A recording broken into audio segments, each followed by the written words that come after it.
Right now we're at an overlooking Glacier National Park, and as you can see, the scene behind us is absolutely beautiful. You've got mountains, a river, and a lake in the distance, and if you're new to landscape photography, all of this can actually be kind of overwhelming.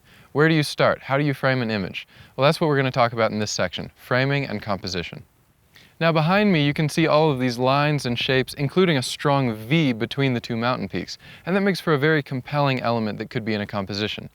Later on, we're going to be talking about different landscapes other than just this particular one, and showing you how to compose images depending upon the scene. So why are framing and composition so important in landscape photography? Well, it all has to do with guiding the viewer's eye through your photograph and also creating an image that's internally cohesive. For example, you might look at another photographer's image and understand that you really like it, even if you can't exactly pinpoint why. A lot of times that's because of the photographer's framing and composition. Similarly, you might be at a beautiful landscape with amazing light and take nice images, but something in them is lacking. Again, that could be an ineffective composition. By learning some of the concepts that we're going to be talking about today, like lines, forms, balance, and simplicity, you'll be able to take your images and make them as compelling as possible. So first, let's talk about lines. Now, lines are everywhere in landscape photography. You can see just in the scene behind us, there's the line between the mountains and the sky. There's lines going across the face of the mountain. There's the tree line that swoops down across the photograph. And it's not just limited to this landscape. In most photographs that you take, you'll have a horizon line, or lines from tree trunks that go through your photograph, or even a river that winds through the frame. Lines can be straight, they can be jagged, they can be curved, but if you use them effectively, no matter what, they will make very powerful elements of composition. Now, lines may seem basic, but they're the most effective way to guide your viewer's eye from one portion of the frame to the other. For example, if I've got a wide-angle shot with a beautiful background like the one behind me, and also an important foreground, it can help to include a leading line like a river from the foreground to the background to tie the two together in the viewer's eye. Now, there are many different types of lines that you can use in landscape photography, and also different ways to use them. For example, you've got the horizon line. Especially when the horizon is flat, it divides the photograph into two different parts that the viewer can explore. Aside from straight lines going across the frame like your horizon, lines can also be very powerful when they have recognizable forms. For example, diagonal lines can lead the viewer's eye dynamically from one side of the frame to the other because they're kind of an unstable shape. Also, you've got lines like C-curves or S-curves that guide your viewer's eye along a more meandering path rather than straight from one point to the other. And these can be very pleasing aspects of a photograph because they're recognizable. We like C's and S's and we see them all the time. Also, they're a little bit more calm than dramatic diagonals or flat horizon lines would be. So when you're actually taking photographs, pay attention to the scene in front of you.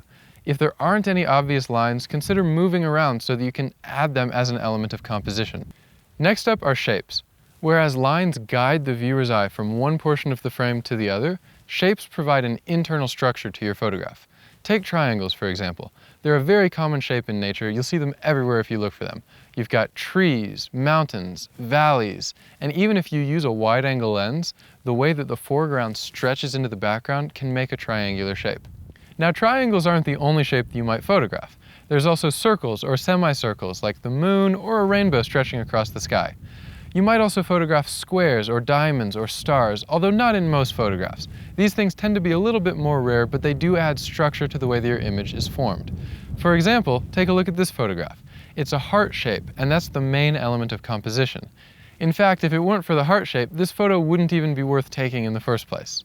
So when you're out exploring for landscapes to photograph, pay attention to the shapes that you see in your scene.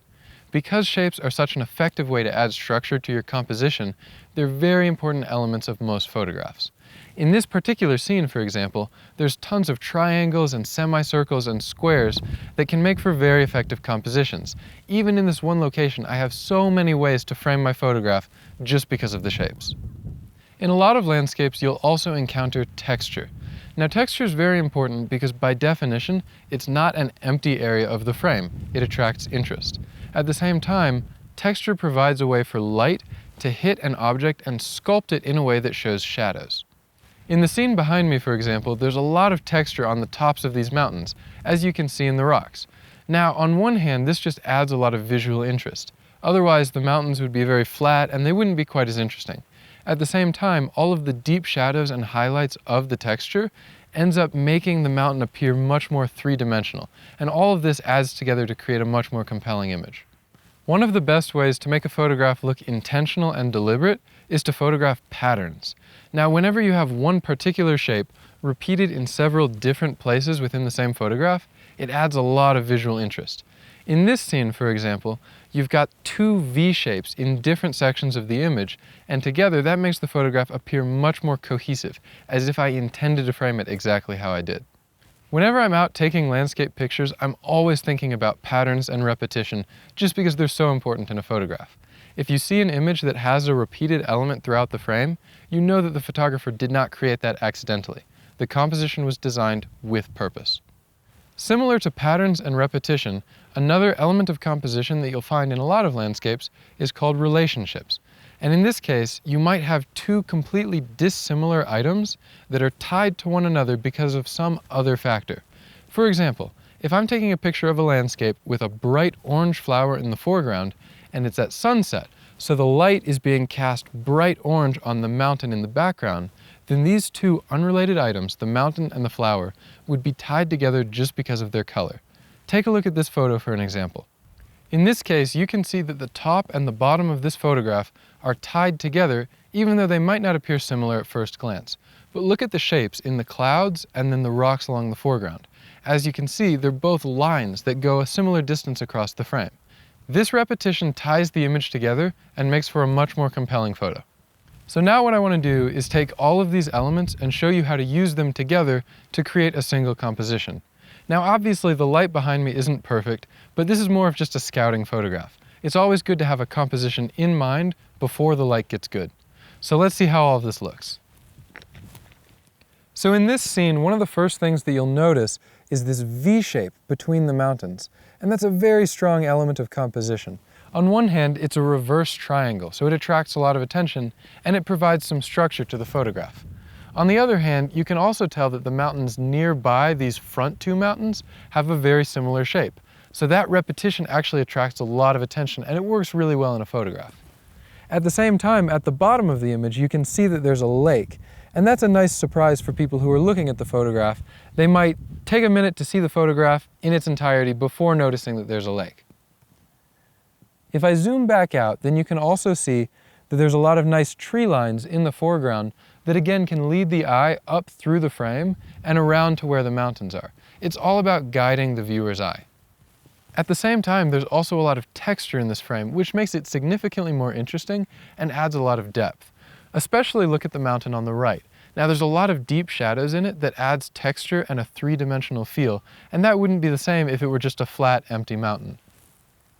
Also, look at the lightly colored lines on both the left and right-hand mountains next to the V. As you can see, those lines lead the viewer's eye nearer to the center of the frame, and that provides a sense of internal unity to the photograph.